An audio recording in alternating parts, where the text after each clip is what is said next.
Hello बच्चों, तो अब हम पढ़ेंगे पाठ 31, 7वां, 8वां और 9वां दिन। 7वें दिन का युद्ध केंद्रित न था, बल्कि कई मोर्चों पर व्याप्त था। प्रत्येक मोर्चे पर विख्यात वीरों ने घमासान युद्ध होता रहा। एक मोर्चे में अर्जुन के विरुद्ध स्वयं भीष्म डटे रहे।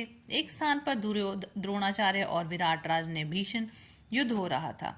एक अन्य मोर्चे पर शिखंडी और अश्वत्थामा में लड़ाई हो रही थी। एक स्थान पर घृष्टद्युम्न और दुर्योधन युद्धरत थे। एक और नकुल और सहदेव अपने मामा शल्य पर बाण बरसा रहे थे। दूसरी ओर अवंती के दोनों राज्य युधामुन्य से लड़ते दिखाई दे रहे थे।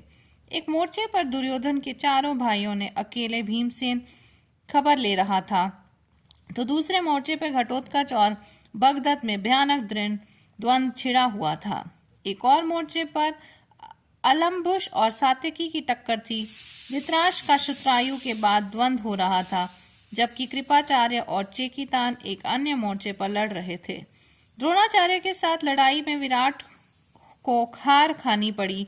विराट कुमार उत्तर एवं श्वेत पहले ही दिन में लड़ाई में काम आ चुके थे। 7वें दिन के युद्ध में तीसरा कुमार शंख ने पिता के देखते देखते प्राण त्याग दिए, परंतु यह युद्ध अधिक देर तक नहीं चला। सूरज अस्त होने लगा और युद्ध बंद हुआ।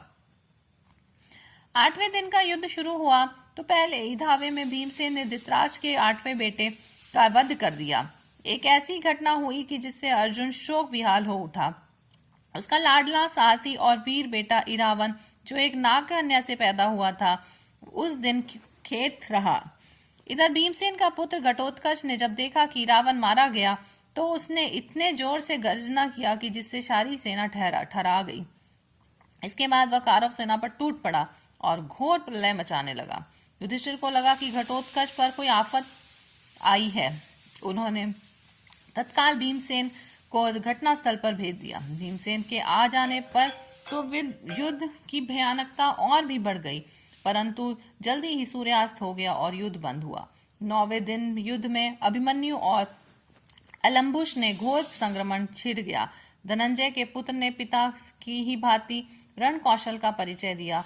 पांडवों की सेना को पितामह ने उस दिन बड़ी दुर्गति की, यहाँ तक कि अर्जुन और श्री कृष्ण ने दोनों को बीच बड़ी पीड़ा हुई। सैनिक बहुत पीड़ित हो रहे थे।